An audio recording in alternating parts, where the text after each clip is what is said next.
O 4:30 na prvem programu o vključevanju ranljivih družbenih skupin, kot so osebe z motnjami v duševnem zdravju in razvoju, zaporniki v fazi odpusta in osebe, ki se zdravijo odvisnosti od prepovedanih drog, v našo družbo in na trg dela, ki se pogosto še vedno zdi kot rak rana. Vendar je današnja prireditev, ki jo je Javna agencija za knjigo pripravila ob zaključku projekta Vključujemo in aktiviramo, pokazala velik korak v pravo smer. Dogodek v Centru za usposabljanje, delo in varstvo Dolfke Boštjančič Draga pri Igu je spremljala Jana Bajželj. Najprej najboljš, da začnemo dihati skupaj. Damo noter kisik, ven ogljikov dioksid. Zajemimo zrak, prosim za play in prvi pomak. Yeah! Lahko mečko bolj na glas, prosim. V monitor, ja. Check! Zdaj je isto, kada stopil bi na tlo. Jaz sem voznik in prevzemam vse kontrolo. Zaključna prireditev, ki jo je s svojimi glasbenimi točkami popestril reper Rok Trkaj, je pokazala rezultate usposabljanja in skupnega sodelovanja izbranih pisateljev, pesnikov in ilustratorjev ter uporabnikov centrov za usposabljanje, delo in varstvo iz Dobrne, Črne na Koroškem, Dornave in Drage. Danes je pravzaprav praznik, je ta dogodek projekta, ki ga Javna agencija za knjigo izvaja ob finančni podpori Evropskega socialnega sklada, pospremil direktor agencije Aleš Novak. Naša osnovna ideja je bila, da lahko različne dejavnosti povezane s knjigo, z branjem, z razumevanjem besedila, z izražanjem razumevanja prebranega, z nekimi govornimi nastopi in tudi sicer s kreativnim izražanjem na nek način pripomorejo in pomagajo razvijati kompetence, znanje, izkušnje teh ljudi, ki so sicer pogosto odrinjeni na rob družbe. Hkrati se nam je zdela to krasna priložnost za promocijo branja, knjige, literarne ustvarjalnosti. Organizirani so različne delavnice, v katerih sodelujejo od ilustriranja do razumevanja prebranega besedila, priprave, obnove in tako naprej. In naše prve izkušnje po, moram reči, zelo uspešnem pričetku izvajanja tega projekta, ki je sicer 4-leten, so resnično izjemno pozitivne. Pozitiven duh je bilo čutiti v dvorani in na odru, na katerem se je najprej predstavila skupina iz Dobrne, ki je odigrala lutkovno predstavo pod mentorstvom Dušana Šarotarja.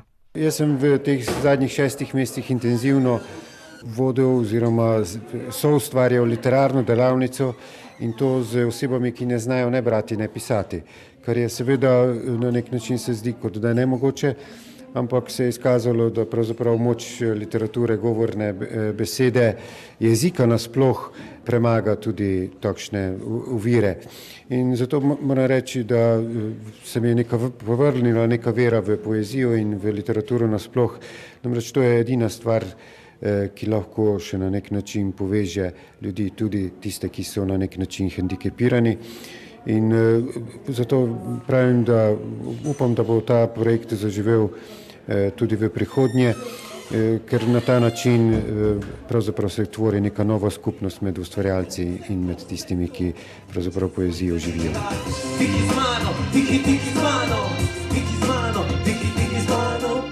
Ker v Sloveniji dihamo tudi z največjim slovenskim pesnikom, se je skupina uporabnikov iz Črne na Koroškem spoznavala s Francetom Prešernom. Zato so na odru predstavili kviz o njegovem življenju, pa tudi poeziji. Poslušajte, druga skupina. Kaj je bil po poklicu France Prešern? A. Zobozdravnik, B. Veterinar ali C. Doktor prave. Posvetujte se. Mentorica skupine je bila Aksinija Kermauner. Zdaj, kako ga obravnavati na ta način, da bo dostopen tudi ljudem z motnjami v duševnem razvoju? Rekli smo, da bomo šli multimodalno in smo povabili razne igralce. Najprej je prišel Pavle Ravnohrib, ki nam je predstavil in film in svoje izkušnje in dramatiziral Trojaško Rozamundo.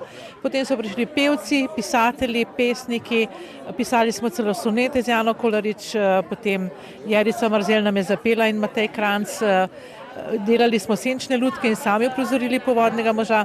Tako da res smo skušali vseh aspektov ponotraniti Prešerna in mislim, da me ne uspelo, ker ta kviz, ki smo ga danes imeli, so sami uporabniki, sami naši bralci sestavili. Kakšna je bila za vas osebno ta izkušnja? Izkušnja je bila fantastična. Postali smo prijatelji, napisali smo 2 romana skupaj v lahkem branju, to pomeni, da so dostopni ljudem z ovirami branja in ga bomo tudi predstavili. Prvi je že zunaj izšel, ravno danes, Cvetje in ogenj, tako da smo zelo, zelo ponosni in delamo naprej.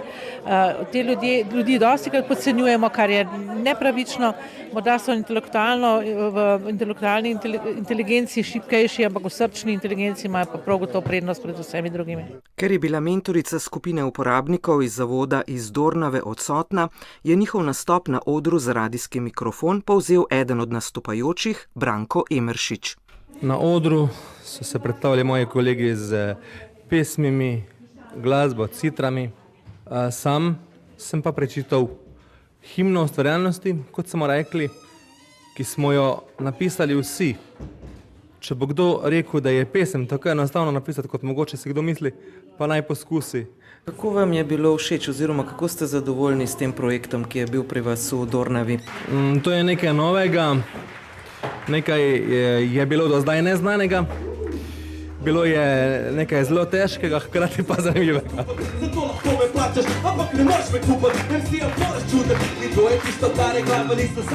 Četrta skupina, ki je stopila na oder centra Dolfke Boštjančič v Dragi, je bila domača. Vodila pa jo je Nataša Konc Lorencuti. Kaj smo delali, Daniel? Naštopali smo. Kaj smo še brali? Brali smo. In kaj še? Peli? Igrali, peli. In se krasno imeli. In še krasno imeli. Ja. Daniel je bil eden, v vaši skupini, ne? Eden izmed članov moje skupine, skupaj s sestro sta bila in sta bila zelo dejavna, dinamiko sta vnašala. Daniel je zelo dober bralec in tudi piše, tako da se zmeraj priključi, kadar je kaj zapovedati.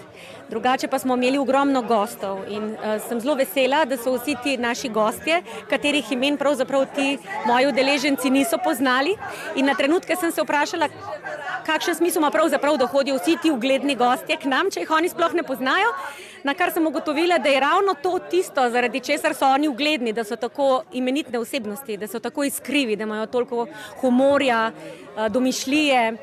Kakšna je bila za vas ta izkušnja sodelovanja v tem projektu? Ja, večkrat rečem, da to ni vključujemo in aktiviramo samo za osebe s posebnimi potrebami, ampak tudi za nas mentorje. Tudi mi se vključujemo in aktiviramo na ta način. Zame je bilo to nekaj povsem novega, svet, ki ga doslej nisem poznala. Da je bil danes v centru Draga pravi praznik, se je strinjala tudi direktorica Valerija Bužan. Za nas je ta projekt pomemben zato, ker smo mi dobili nova znanja, predvsem pa je pomembno tudi, da so ljudje, ki morda se ne bi srečevali, dobili nove izkušnje in to je sigurno eden od korakov v inkluzivno okolje, med to, da se vsi bolje poznamo. Tihi, še enkrat z mano, tihi z mano, tihi z mano.